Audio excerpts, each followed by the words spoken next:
Olá pessoal, sou o professor de Biologia Wagner Cardoso. Hoje vamos falar sobre o sistema linfático. Então confira comigo. Vou falar do sistema linfático. O sistema linfático é um sistema auxiliar do sistema circulatório. Ele tem algumas funções específicas, que seria o retorno do chamado líquido tinsular, que é um líquido que não retorna ao vaso sanguíneo. Então ele faz o quê? Ele faz a filtração desse líquido e devolve para os capilares sanguíneos. O sistema linfático, além disso, ele serve como um sistema auxiliar. Ele auxilia os leucócitos na proteção do nosso corpo contra bactérias e vírus. Esse sistema linfático, ele tem algumas estruturas formadoras, que seriam o timo, seria o baço, seriam os linfonodos, seriam os capilares linfáticos, seriam os vasos linfáticos. Então nós vamos falar do líquido que forma, que percorre esses vasos linfáticos. Esse líquido é chamado de linfa. A linfa é um líquido que está impregnado em todo o nosso corpo. Nós vamos observar enquanto o sangue ele circula no nosso corpo, uma parte desse sangue ele extravasa. Essa parte que extravasa, ela tem o quê? Ela tem o plasma sanguíneo, ela tem leucócitos, ela tem proteínas, ela tem glicose. O que fica no sangue, que não é capaz de passar pelos poros dos capilares, seriam os eritrócitos. E aí o que forma a linfa? É esse líquido que eu já comentei. Esse líquido tem água, que tem esses leucócitos, tem essas proteínas. Ele vai para os tecidos, depois ele passa para os capilares sanguíneos. Dos capilares sanguíneos, ele é filtrado nos linfonodos e retorna pelas grandes veias torácicas à nossa circulação sanguínea.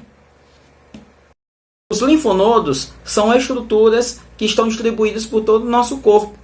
Você pode conhecer como um nomezinho popular, íngua, né? Você provavelmente conhece esse nome. Então, os linfonodos são esses caroços. Então, vamos ver na imagem aí o que seria. Olha, estão distribuídos por todo o nosso corpo, também conhecidos como gânglios linfáticos, popularmente conhecido como íngua ou caroço, né? Essa estrutura, ela é distribuída por todo o nosso organismo e ela tem essa função de proteção. Ela faz a filtração, a filtragem desse líquido tinsular, esse líquido que veio dos tecidos, tá? E esse líquido, depois de passar pelos linfonodos, ele volta para o sistema circulatório, para o sistema circulatório, nosso sistema sanguíneo. E aí, pessoal, quando você tem uma íngua debaixo do braço, muitas vezes na virilha, no peito, essa íngua é uma resposta imunológica. Apareceu provavelmente uma bactéria naquela região, apareceu algum vírus naquela região, e para que esse vírus e essa bactéria ela não entre na corrente sanguínea, é provocada uma inflamação ali. Há uma batalha imunológica nos linfonodos. Tá, ok? Então, por isso que você observa esse inchaço em determinadas partes do corpo em algum momento da sua vida. Vamos falar sobre o baço. Essa estrutura presente em todos os vertebrados. No ser humano, ela tem aproximadamente 150 gramas, sendo o maior órgão linfóide. Nós vamos observar na imagem a questão da localização.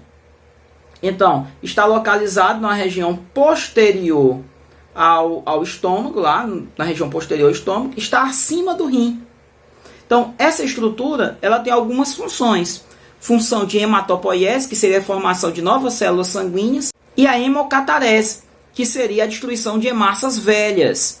Essas hemácias velhas, chamadas hemácias senescentes, após de 120 dias, elas são destruídas também no baço. Vou falar sobre o timo. O timo ele tem uma função primária. Ele é mais desenvolvido nas crianças, né? Principalmente nos recém-nascidos. E ele vai evoluindo, ele vai se transformando em tecido adiposo na idade adulta. Está localizado na região do externo, tá? Nessa localização central da caixa torácica. Nós vamos observar, pessoal, pela imagem, o timo aqui, olha, dá para observar ele, tá? Ele possui 3 lóbulos e ele tem essa função de maturação dos linfócitos T. Então, a função dele basicamente é uma função imunológica. Vamos falar da elefantíase ou filariose. Essa parasitose ela é transmitida pela picada do mosquito Culex. O mosquito Culex, ele inocula, ele injeta esse vermezinho chamado Encherichia bancroft, que é um nematelminto. E esse verme ele causa a obstrução dos vasos linfáticos, impedindo que ocorra o retorno da linfa. Então, esse inchaço, esse edema, é devido ao acúmulo de linfa, porque o verme ele obstrói os vasos linfáticos. Geralmente isso é pegadinha, aparece nas questões falando que a obstrução dos vasos sanguíneos é dos vasos linfáticos. Então, nós vamos observar, professor, isso tem cura? Essa parasitose tem cura? Tem tratamento, mas o que é melhor seria a prevenção. A prevenção é o combate a esse mosquito, com inseticidas, com a questão de repelente, uso de mosquiteiros, tá?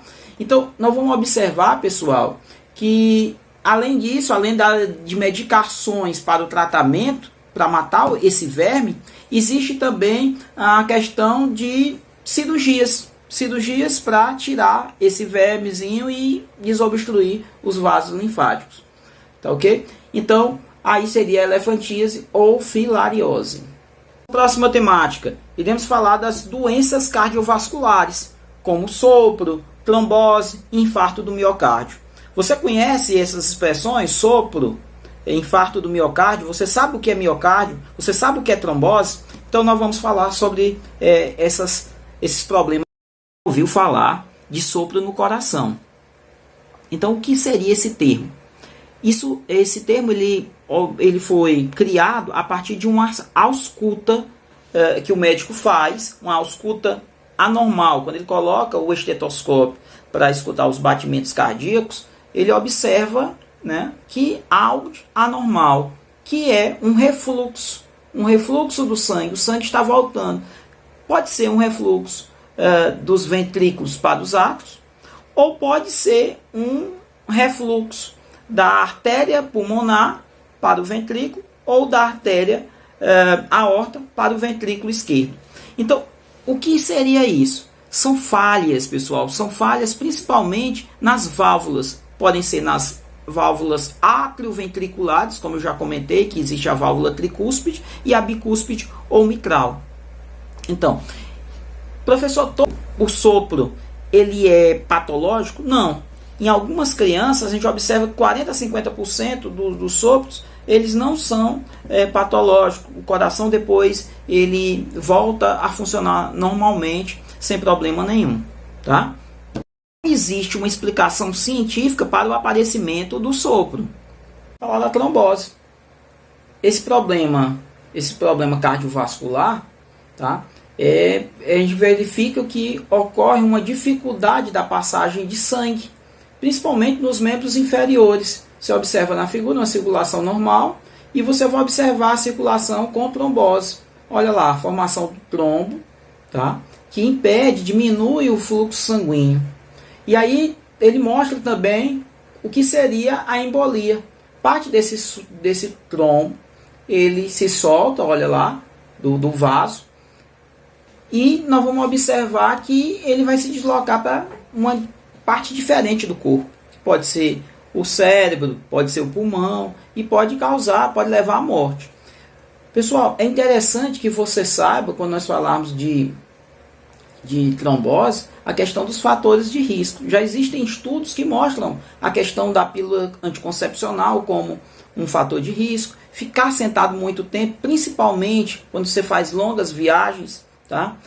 Você viajou de avião ou sentado no carro, é um fator de risco, tá? Causa um fator de risco. Hereditariedade, machucados, grandes machucados. Gravidez também é um problema de risco muito grande, tá? E alguns quadros de saúde, como a questão da obesidade, a questão da idade. Quando você vai chegando aos 45 anos, já aumenta a idade de ter trombose, tá? 45, 50, vai aumentando a idade, já vai aumentando também os riscos. A questão de sintomas. O que o indivíduo com trombose ele sente? Geralmente ele sente dor nos membros inferiores, ele sente uma queimação nos membros inferiores, tá? Inchaço também pode ocorrer. Vamos observar, pessoal, que a questão do tabagismo também influencia na questão dos fatores de risco. Okay? O que seria o infarto do miocárdio? Se você observar na imagem, observe na imagem, tem os 3 músculos aqui. Tem o endocárdio, a parte mais interior, tem o miocárdio, nessa parte mais inferior do coração, e tem o pericárdio, que envolve o coração. Miocárdio, pessoal, nada mais é do que um músculo, tá? É um músculo do coração. E infarto do miocárdio, o que acontece? Há uma diminuição, uma isquemia, tá? Um bloqueio, ou parcial ou total, da circulação para esse músculo, o músculo do miocárdio. E aí o que acontece? Esse músculo, ele necrosa. Por falta de sangue, o músculo morre, tá? Necrosar é matar o tecido. E aí o que acontece? O indivíduo, ele sente dor. Essa dor, ela pode ser uma dor persistente, uma dor forte. E essa dor pode durar mais de 10 minutos, geralmente do lado esquerdo ou na região do mediastino, tá? Então nós vamos observar que ela pode irradiar para o braço. O indivíduo também pode ter alguns sintomas atípicos, como a questão de enjoos, né? O indivíduo pode ter vômitos, tá? Então, assim, quais seriam as causas do infarto do miocárdio? Pessoal, existe a questão dos fatores de risco. Pode ser a questão de colesterol alto, né? O mau colesterol, o LDL. Pode ser a questão do tabagismo. Pode ser a questão de pressão arterial, né? Hipertensão, pressão arterial alta. Pode ser a questão de menopausa, pode ser estresse, excesso de peso, né? A obesidade. Pode ser a questão de histórico familiar. O indivíduo já tem na genética da família pessoas que sofreram infarto. Pode ser idade, tá? Como outro fator de risco. Tá? Então, seriam esses principais fatores de risco para o infarto do miocárdio.